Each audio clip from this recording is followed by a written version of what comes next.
On the 22nd of December 1987, Joshua Nkomo and Robert Mugabe signed the Unity Accord to end Gukurahundi. However, many describe the Unity Accord as a surrender document for ZAPU because of its one-sidedness and its failure to bring about reconciliation. But regardless of the one-sidedness of the Unity Accord, it did end the bloodshed. However, it was too little too late. Gukurahundi could have been avoided. The African leaders had seen this coming way before independence, hence the reason why they tried so many times to unite ZAPU and ZANU. You can't have two separate armies from one country fighting to liberate that same country with the intention of leading that one country and then hope that there will be peace after the said country has been liberated. The formation of the Patriotic Front in the run-up to the Lancaster House Conference was a missed opportunity for unity to avert the danger that would ravage Matabeleland and parts of Midlands in the early 80s. Thousands of innocent people lost their lives because of something that could have been avoided. Unless, of course, if it was all part of the plan. I mean, why did ZANU refuse to unite with ZAPU before the 1980 elections? And why was Robert Mugabe insisting on the idea of a one-party state when PF ZAPU was overwhelmingly popular and dominant in the Matabeleland region? And how on earth did Robert Mugabe hope to achieve his dream of a one-party state? Well, fellow Sadza eaters, slay queens and bingers, socialites, papalites, vasnamalites, varikudgarais, never snama rights. Welcome to the special report. Gukura, Gukura, Gukura, Gukurahundi, Gukura, Gukura, Gukura, Gukura, Gukura, Gukura, Gukurahundi, Gukura, Gukura, Gukura, Gukura, Gukura, Gukura, Gukurahundi, Gukura, Gukura, Gukura, Gukura, Gukura, Gukura, Gukurahundi, Gukura, Gukura, Gukura. This is part 2 of the Gukurahundi series. Remember, in part 1 I talked about the ZANU philosophy of Maoism, and I also talked about the formation of the Patriotic Front. Today I'm going to talk about how ZIPRA and ZANLA were integrated into the Zimbabwe National Army and the problems that emanated from that exercise. We will look at the ceasefire agreement signed by the three warring parties, ZIPRA, ZANLA and the Rhodesian forces. We will also look at the role of the British in the creation of the Zimbabwe National Army. And as I mentioned in part 1, the Zimbabwean liberation struggle was a combination of many factors which included war, activism, dialogue, and geopolitics.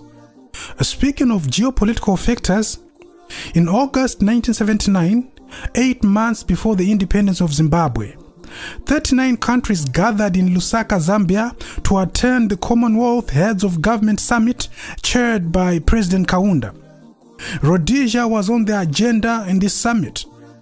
The Prime Minister at this time was Abel Mzorewa and the President was Josiah Gumede. They had been in office for 3 months following the internal settlement which Ian Smith signed with Mzorewa, Stole and Chirau to bring about an acceptable government to the whites. The Commonwealth Summit resolved that it was wholly committed to genuine black majority rule for the people of Zimbabwe. The Commonwealth also resolved not to recognize the new government of Mzorewa. The Commonwealth fully accepted that it was the constitutional responsibility of the British government to grant legal independence to Zimbabwe on the basis of majority rule. It also recognized that any lasting political solution in Rhodesia had to include all parties to the conflict, not just ZAPU and ZANU. The Commonwealth accepted that independence on the basis of majority rule required the adoption of a democratic constitution and that the government formed under such an independence constitution had to be chosen through free and fair elections, properly supervised under the British government's authority and with Commonwealth observers. So, pursuant to the resolutions of the Commonwealth Summit in Zambia, the British government then invited all parties involved in the Rhodesian crisis to attend a constitutional conference in London. This is what led to the Lancaster House Conference, which was held in London from September to December. The actual deal was signed on the 21st of December, 1979. The Lancaster House Agreement created an independence constitution for Zimbabwe as discussed during the Commonwealth Summit in Zambia. It also created a ceasefire agreement to allow for the holding of elections supervised by the British with Lord Christopher Soames as governor. All parties pledged to abide by the ceasefire agreement. They also pledged to campaign peacefully without intimidation and to renounce the use of force for political ends, and also to accept the outcome of the elections and instruct any forces under their authority to do the same. And as I mentioned before, Lord Soames, Christopher Soames, was appointed governor. He was in charge of Rhodesia from 12 December 1979 until independence. But Lord Christopher Soames had almost an impossible task of supervising the affairs of a country which had 3 separate armies. I mean, how do you run an election with political parties which have armies that are ever ready to destroy each other at every given opportunity? Even Muzorewa had his own militia, which was a detachment of the Rhodesian military. And so, Lord Soames was given a small army called the Commonwealth Monitoring Force, whose responsibility was to monitor the activities of ZIPRA, ZANLA and the Rhodesian forces insofar as the observance of the ceasefire was concerned. Observance of the ceasefire agreement was very key for the smooth running of the elections. All army commanders were tasked with issuing instructions to forces under their command to ensure the strict observance of the ceasefire agreement. ZIPRA and ZANLA soldiers were stationed at assembly points across Rhodesia. These assembly points were mostly large improvised camps in open land, vulnerable to air raids by the Rhodesian Air Force. This is what led to a great distrust, particularly from the ZANLA side. It's also part of the reason why ZANLA didn't surrender all of its soldiers to these assembly points. ZANU prepared for every possible eventuality. They didn't rule out the possibility of the Rhodesians raiding all these assembly points. This suspicion was especially worsened by the fact that the Commonwealth Monitoring Force was under strict orders to immediately pull out in the event of an armed clash between the 3 warring parties. This meant that the freedom fighters in assembly points were pretty much at the mercy of the Rhodesians. The Lancaster House Agreement also created a ceasefire commission consisting of commanders of the 3 warring parties. The function of this commission was to ensure compliance and to investigate any breaches. It was to work closely with the Commonwealth Monitoring Force, which I already said was a toothless bulldog.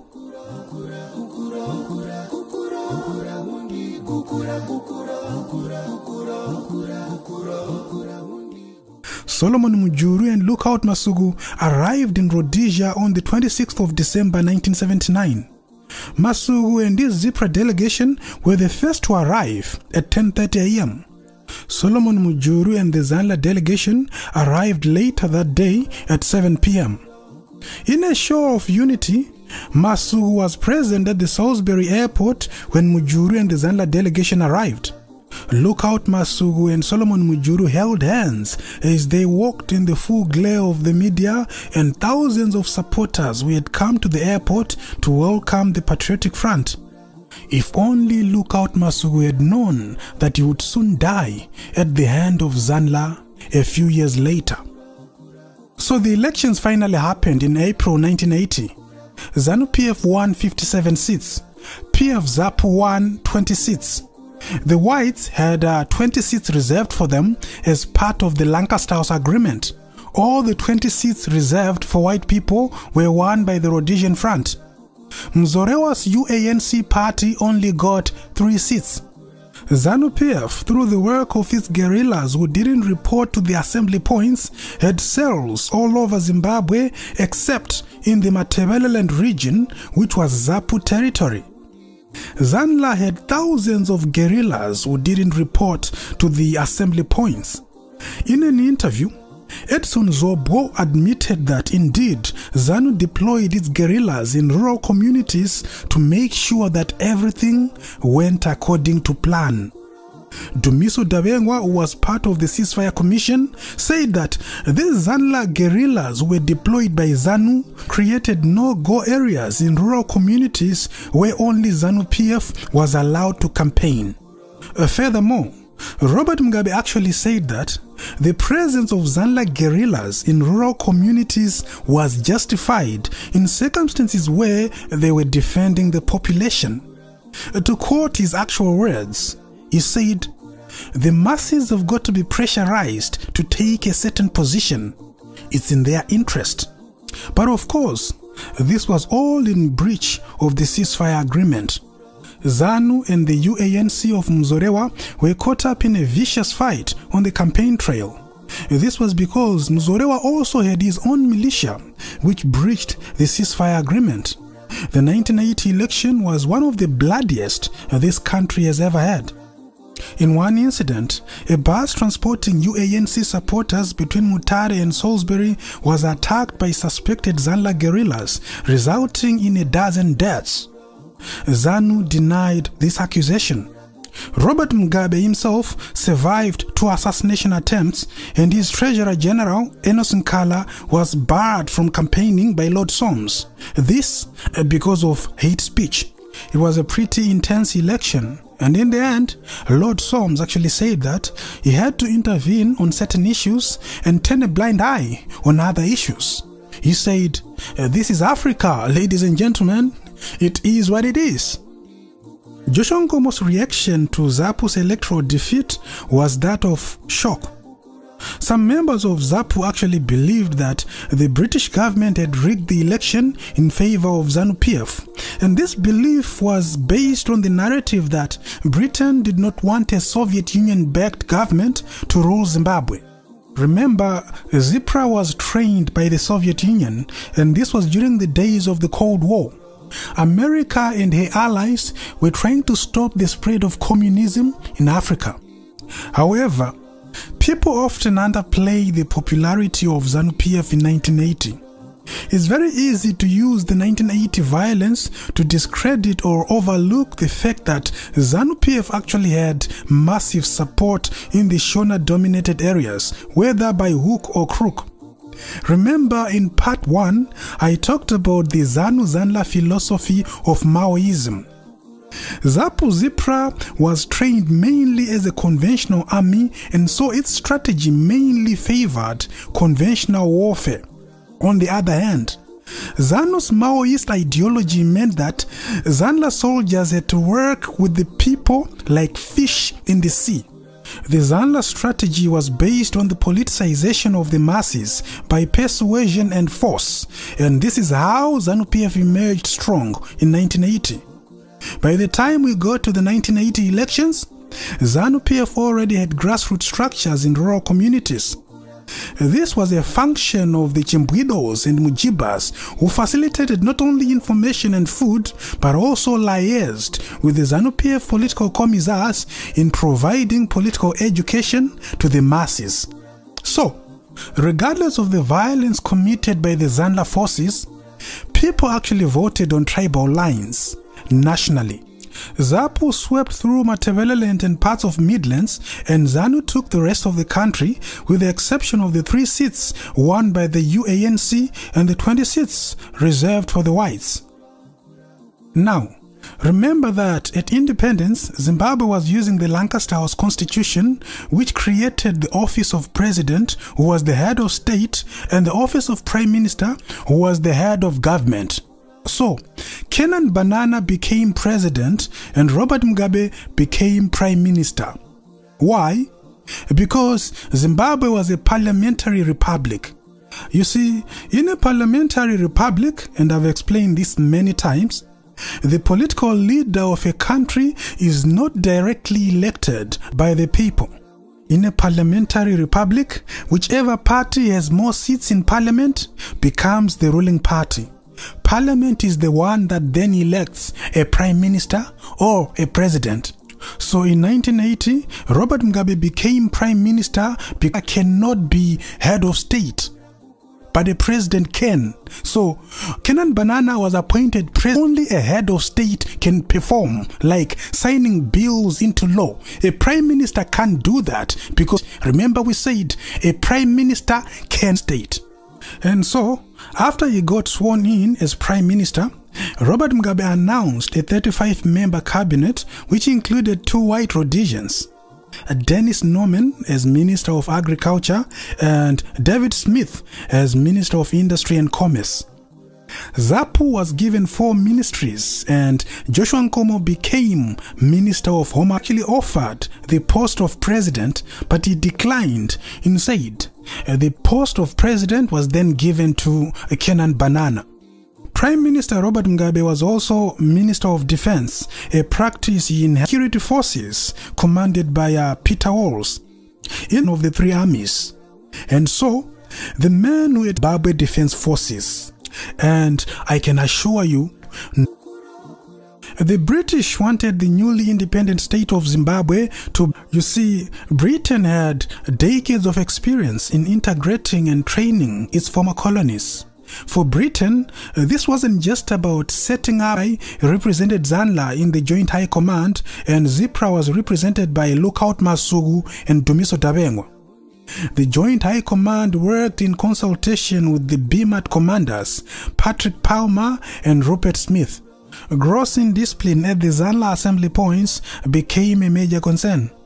The ZANU-PF victory made ZANLA soldiers pompous, as they interpreted it to mean that they had won the war. Because of this, they expected to occupy top positions in the new Zimbabwe National Army. Their view was that Zedu Zaita, Tasika Zinotodlejija, we died for this country, Chinu Chedwich, we ran this town.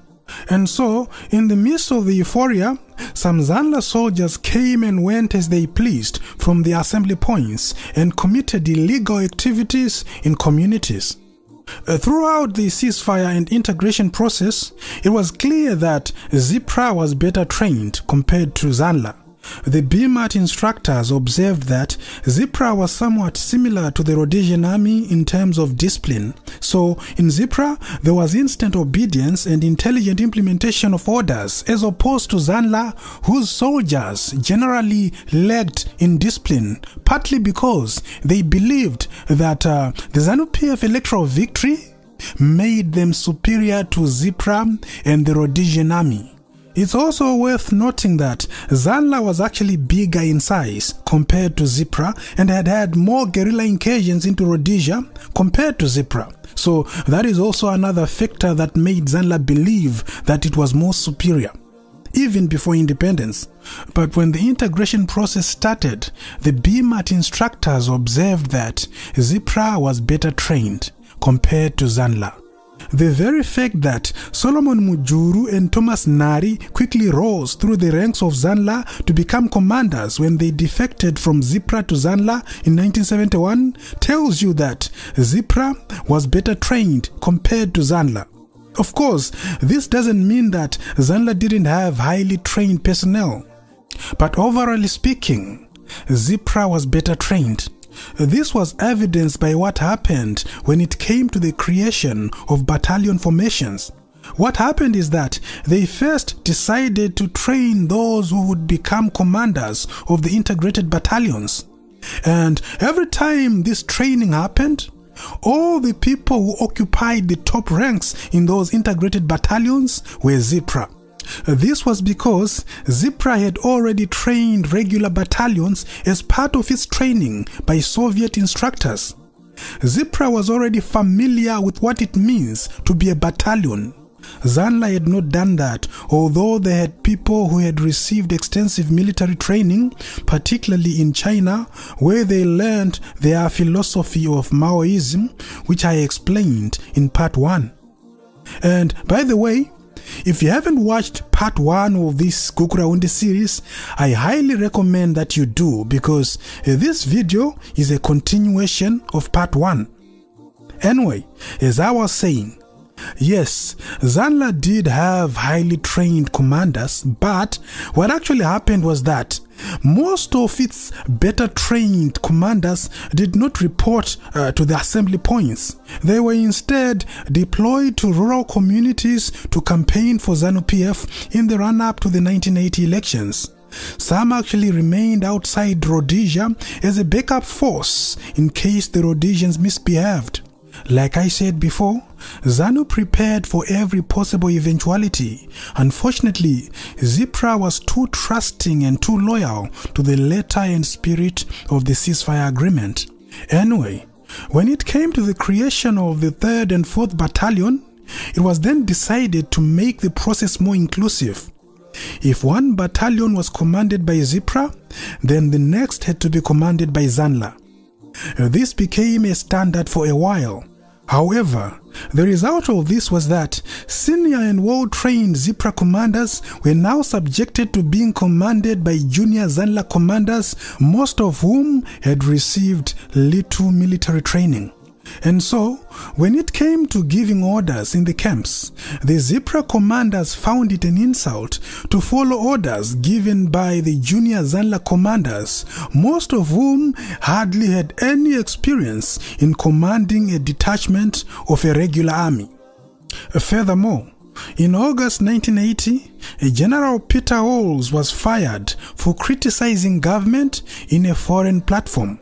This created the void of an overall commander of the Zimbabwe Defense Forces, and it made decision-making by the Joint High Command difficult as ZIPRA and ZANLA constantly disagreed.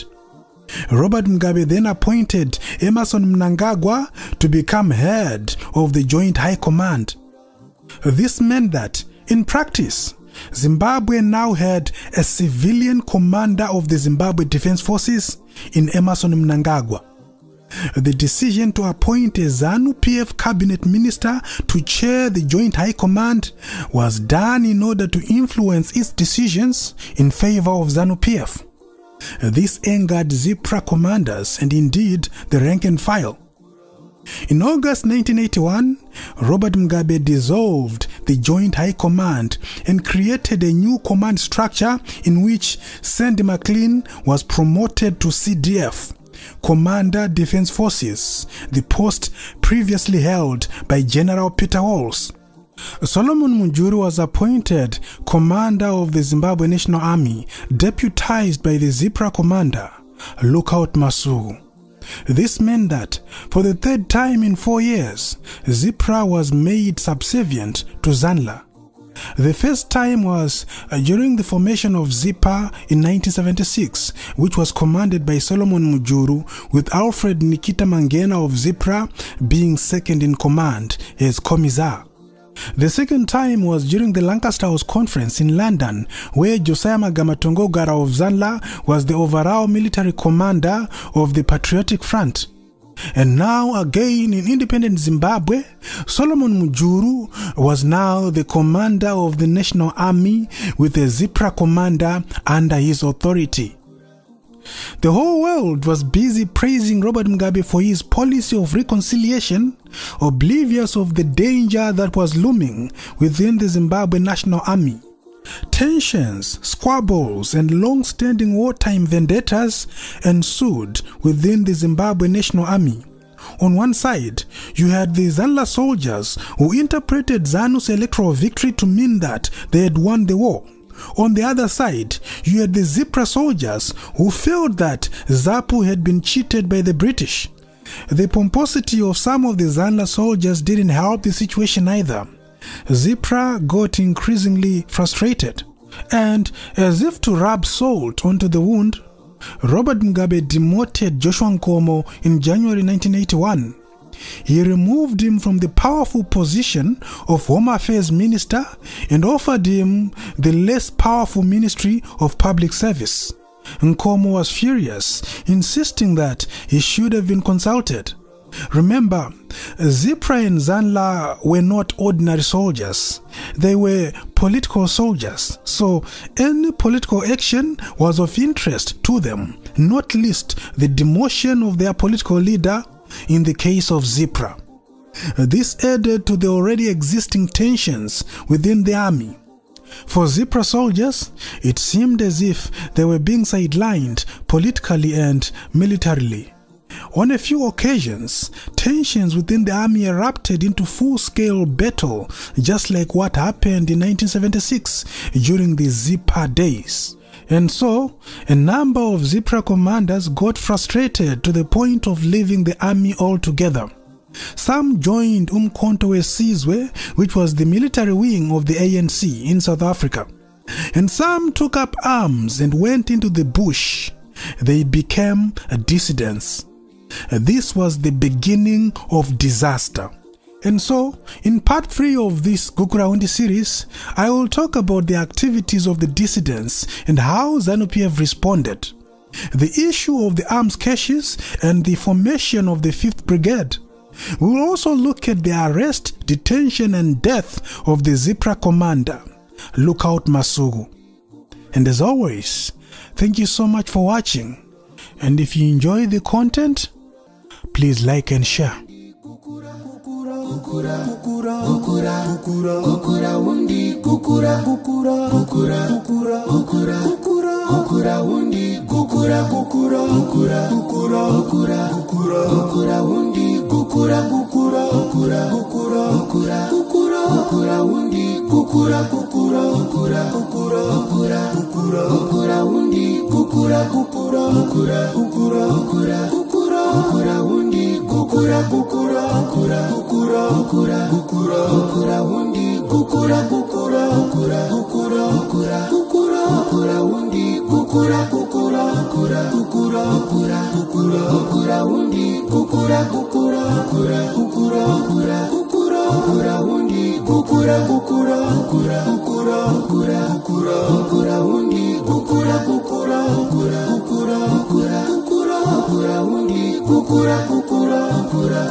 Gukurahundi, Gukura.